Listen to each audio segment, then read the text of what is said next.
Sir जिस party की आप अरे उनको बोलने दो हमारे। अगर आप टीआरएस से हाथ मिलाते हैं जीएसटीएमसी इलेक्शन में, आप टीआरएस के पास जाएंगे या टीआरएस आपके पास बुलाएंगे? हाथ मिलाते तो आपको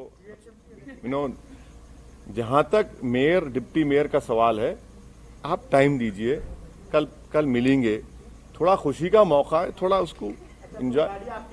नहीं गाड़ी नहीं है मेरी गाड़ी। देखिए सुनिए, जहां तक एमआईएम पार्टी का जो डिसीजन होगा वो मैंने फिर से आपको रिटीरेट कर रहा हूं, फिर से बोल रहा हूं कि हम अपने पार्टी के एमएलए से, एमएलसी से, पार्टी के सीनियर लीडर से, हमारे पास एक प्रोसेस है, हम लोग बैठेंगे, बात करेंगे, उसके बाद बताएंगे आपको। इतनी जल्दी क्यों आपको है? हेडलाइन न्यूज आप जब बनाइए, अभी क्यों बनाएंगे? सर खुशी का मौका है, सर आपके लिए खुशी का मौका है, बहुत खुश हैं। टीआरएस हारी है, आपकी दोस्त है, हारी है, आपको फिर भी खुश है, बताइए। नहीं, देखिए आप क्या बोलना चाह रहे हैं? नहीं, क्या बोलना चाह रहे हैं आप? बोलिए।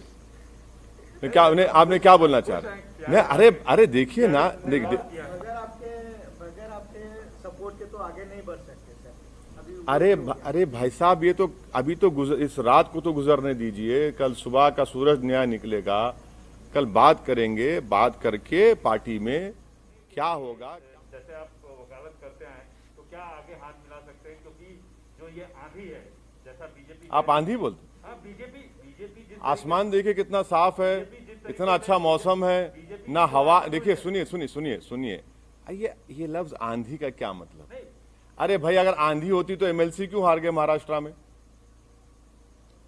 महाराष्ट्र में अरे ठीक नहीं जी, अरे भाई आवाम का फैसला है, मगर जरा अल्फाज का इस्तेमाल जो है ना, जरा उसके ऊपर देख कर करिए।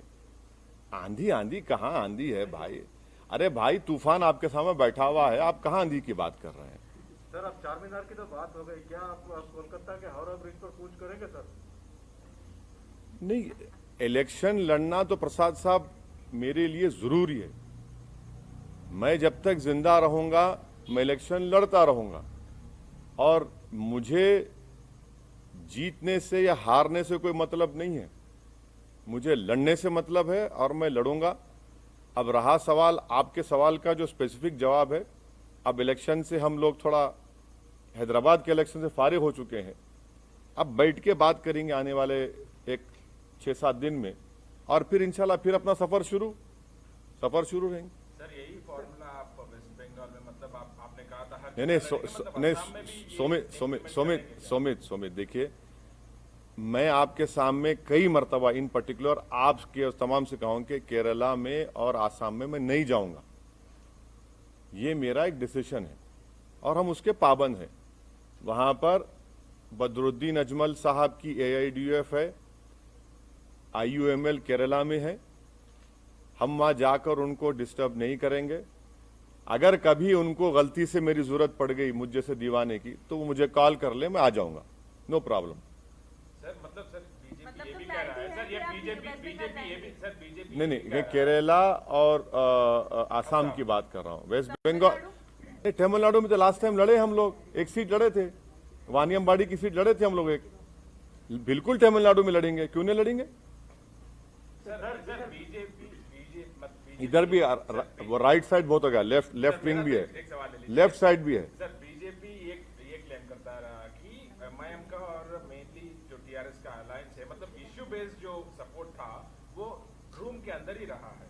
तो मतलब सर ये तो इसका मतलब है कि बीजेपी को ये मालूम कि मैं टॉयलेट में जा रहा हूं तो क्या हो रहा है? क्या बात है यार?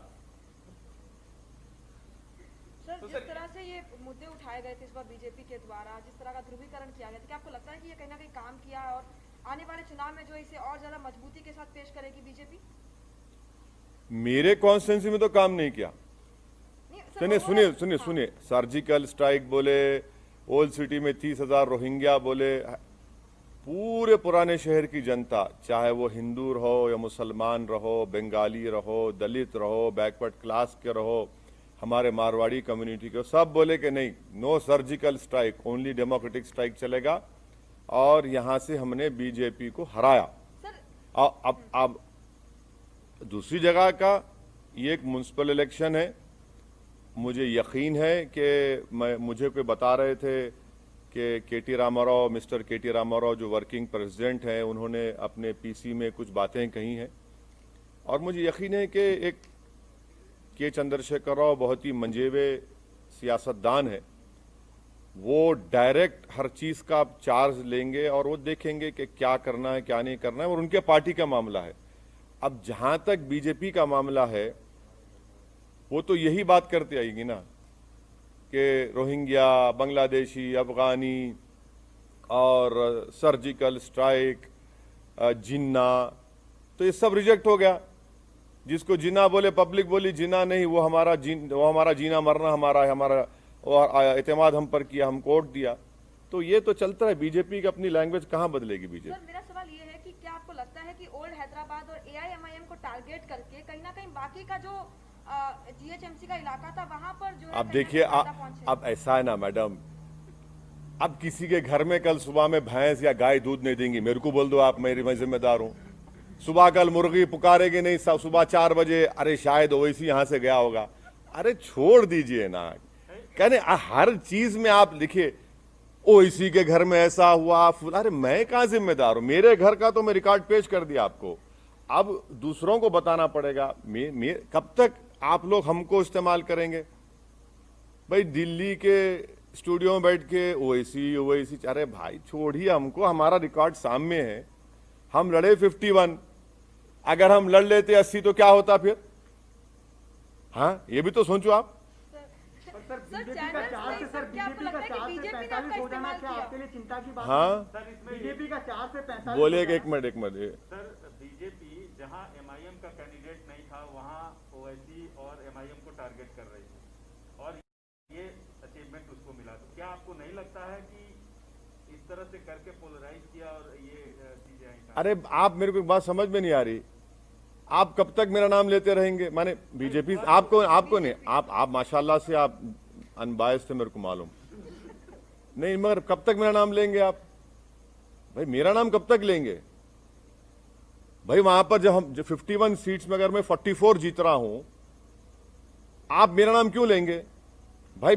मुझसे पूछिए ना कि आप 7 सीट पर क्यों हारे, वहां पर कितनी जगह और बीजेपी जीती, बता दीजिए, हम बोलने तैयार है आपको। मगर हर जगह पर असदुद्दीन ओवैसी, एमआईएम करना गलत है। वो नहीं, मैं जो भी कर रहे हैं वो गलत है, और अगर कर भी रहे हैं तो उनका नेगेटिव वोट है, वो कभी भी चेंज हो जाएगा, देखना आप।